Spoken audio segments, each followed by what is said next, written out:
Përshëndetje nderuar miq, ja ku jemi sërish në emisionin ton Realitete Ekonomike, duam të flasim për kryetemën ekonomike të ekonomisë botërore dhe pikërisht pasojat që ajo mund të pësojë nga konflikti i sotëm Izrael-Iran i përshkallëzuar dhe me sulmin e para pak ditëve të Shtetet Bashkuara të Amerikës mbi 3 objektiva uzina të pasurimit të uraniumit të shtetit të Iranit. Për këtë jemi në mjediset e profesor Dr. Selami Xhepës, president i Universitetit Evropian të Tiranës, UET, ekspert i njohur i ekonomisë. Profesor Xhepa, ju faleminderit që na mikpritet në mjediset tuaja të punës. Faleminderit për ftesën. Profesor Xhepa, konflikti mes Izraelit dhe Iranit ka dhënë ndikimet me njëshme dhe të dukshme në ekonominë botërore. Sidomos tani edhe me sulmin amerikan mbi 3 strukturat iraniane që sapo përmendëm të pasurimit të uraniumit. Në gjykimin tuaj, si do të jetë ecuria e tregjeve të kapitalit, por jo vetëm edhe të gjithë atyre strukturave të furnizimit të mbar ekonomisë botërore? Shko, pasigurit në tregje sot janë më të larta se kurrë, jo vetëm për shkak të konflikti është një tjetër goditje shtesë. Kam parasysh që edhe një sër goditjesh tjera negative kanë ndodhur për ekonominë botërore, pra që nga konflikti në Ukrainë, por kemi njëkohësisht edhe pasigurinë shumë të madhe që erdhi për shkak të politikave të tarifave të administratës së re të presidentit Trump, të cilat gjithashtu krijojnë një pasiguri, një gjendje mjaft lartë pasigurie, gjë që pati reperkusione dhe një reflektim negativ nga gjithë tregjet e ekuitetit, në veçantë dhe në tregjet financiare. Ajo që po ndodh aktualisht, të paktën për momentin ka dhënë një efekt negativ, por efekti akoma duhet thënë që është mjaft i përmbajtur, është mjaft i moderuar, një rritje siç e thatë ju që nga data 13 qershor e fillimit të konfliktit, rritja është modeste, përgjithsisht luhatet nga 3 deri në $5 për një barel, ose ekuivalentuar gati 10%. Problemi kryesor dhe shqetësimi kryesor vjen me pasigurinë që ka për sa i përket të ardhmes së ngushtisë së Hormuzit, sepse kjo është mënyra e vetme e transportimit të gati 22 milion barela e fuqi çdo ditë, që përbën gati më shumë se 20% të tregtisë botërore të naftës, dhe për më tepër që varësia më e madhe ose efekti kryesor në këtë rast do të ishte, goditja kryesore do të ishte për Europën, përveç sepse gjithë ngarkesat destinohet pothuajse për Kinën dhe për Europën. Çka do të thotë pra që për ekonominë europiane, e cila nga njëra anë e hoqi varësinë nga nafta ruse dhe nga ana tjetër do të goditet edhe nga nafta e gadishullit arabik, kjo do të përbëjë një kosto dhe një shqetësim mjaft serioz. Kështu që pasiguritë mbeten të larta dhe pritja është se çfarë do ndodh me vendime që do të marrë Irani në raport me ngushtisën e Hormuzit. Sipas disa analizëve të bankave ndërkombëtare, ekonomia botërore mund të humbasë deri në $1 triliard amerikan nga përshkallëzimi i këtij konflikti. Jeni dakord me këtë vlerësim të parë? Shiko, në qoftë se skenari më negativ do të jetë deri në mbylljen e kësaj ngushtise, unë mendoj që efektet do të jenë dramatike, mjaft të rënda, mjaft serioze. Akoma nuk kemi politikat monetare, nuk kanë filluar në shtrëngim. Normalisht edhe goditja e tarifave, siç e përmenda pak më përpara, duke që e ringjalli inflacionin përsëri, por nga ana tjetër nëse rritja e çmimit të naftës do të jetë më e fortë se sa kaq, atëherë politikat monetare do të jenë të detyruara të bëhen tmerrsisht shtrënguese, pra rritja e normave të interesit do të kufizojë jashtëzakonisht shumë kërkesën e brendshme në ekonomi, qoftë konsumatore, qoftë në planin e investimeve, çka do të bëjë që do të kemi një tkurrje serioze të aktivitetit ekonomik, duke ditur gjithashtu që ekonomia botërore nuk është në ditët e veta të mira. Ne të gjithë e dimë që rritja e ekonomisë botërore mezi ka filluar ta marrë veten nga goditjet serioze të pas pandemisë dhe të konfliktit, çka do të thotë pra që mundësitë edhe për një recesion globale janë shtuar dukshëm. Investitorët largohen nga asetet e rrezikshme dhe shkojnë drejt strehave të sigurta si ari, argjendi, bonot shtetërore dhe dollari amerikan. Në disa ditë pas sulmeve, ari arriti nivelet më të larta të këtij vitit në tregtimin në bursat ndërkombëtare. Si mund të evaluojë situata, profesor? Shko, është një sjellje normale dhe praktikë e njohur tashmë në tregje që sa herë ka një tronditje në një sektor të caktuar apo një rritje tensioneve politike, që çka përkthehet në rritje të ndjeshme të pasigurive në tregje, atëherë kërkohet një rendje drejt një aseti të sigurt, një lloj si rendja drejt strehimeve të sigurta. Dhe në këto raste historikisht është treguar dhe është dëshmuar që çmimi i arit dhe metaleve të çmuara rritet për arsye se të gjithë tregjet do të orientohen drejt tyre. nuk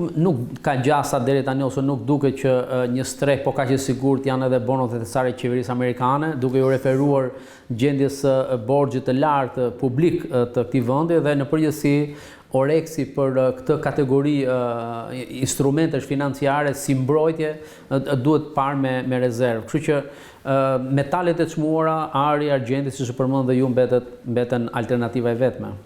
Shumë banka qendrore, edhe banka qendrore europiane ishin përgatitur të ulin nivelin e interesit mbi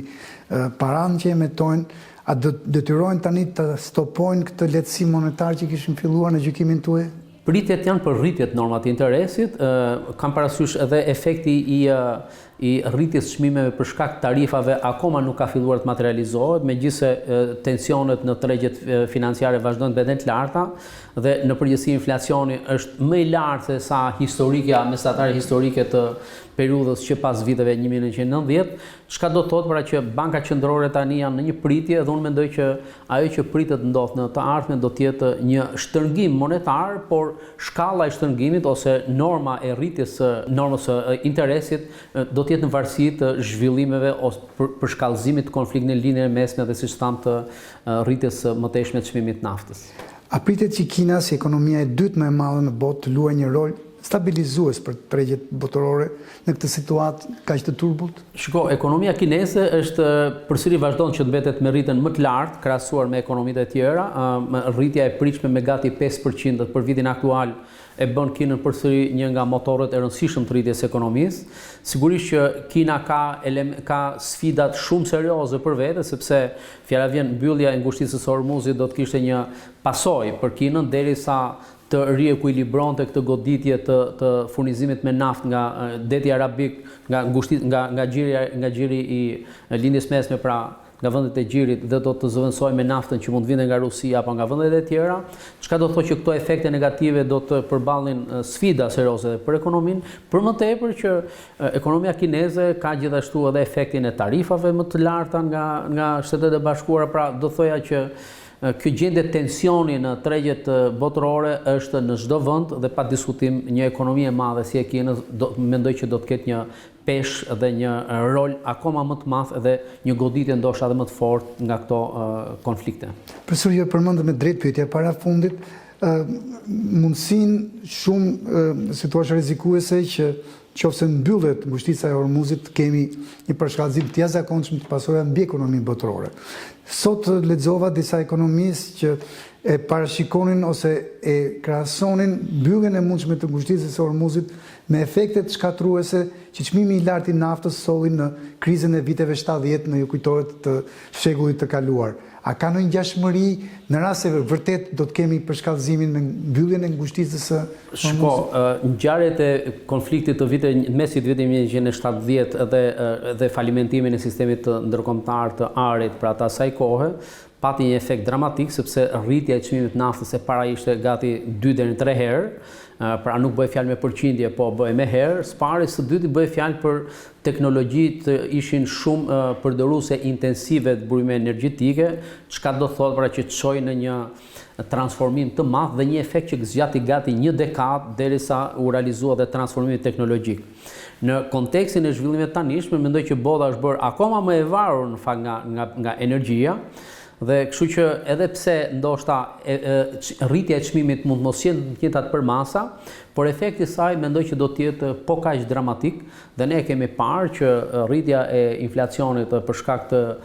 reduktimit të varëzisë nga nafta nga Rusia, për shembull pati një efekt që zgjati 2 deri në 3 vite dhe efekti i inflacionit ishte mjaft serioz sepse i ka përkeqësuar në mënyrë dramatike dhe financat publike. Pra kemi hyrë në një botë me borxhe tepër të larta dhe nga ana tjetër gjendja sociale e shoqërisë është përkeqësuar sepse rritja e çmimeve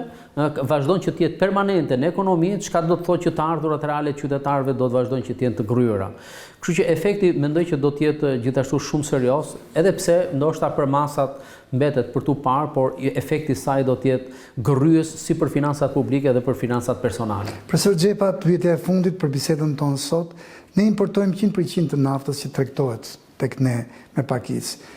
Pasi nafta jonë e prodhojmë, por është e rëndë dhe e pa përpunuar, nuk mund të bëj. A do goditet dhe ekonomia jonë? Pa diskutim, Shqipëria ka një varësi 100% nga nafta e importit, edhe pse ne eksportojmë gati 1.3 milion barela në mosgabose, rreth 600.000 ton naftë në vit. Përsëri kjo mund ndikoj pozitivisht për prodhuesit edhe për kompanitë që merren me prodhimin dhe me tregtimin e tyre, por si konsumator efekti do të jetë mjaft negativ për arsye se siç e kemi provuar ne tashmë, rritja e çmimit të naftës shkakton një efekt total zinxhir në pothuajse të gjithë sektorët e tjerë të ekonomisë që janë të lidhura me naftën. Dhe në kontekstin e financave tona publike të brishta, një efekt i tillë negativ do të ishte me pasoja mjaft negative, qoftë në planin makroekonomik, po sidomos do të gërrynte nivelin e mirëqenies së familjeve dhe qytetarëve. Profesor Xhepa, ju faleminderit për këtë intervistë. Faleminderit edhe juve. Të nderuar miq, ju faleminderit që na ndoqët dhe mirupafshim takimet e ardhshme.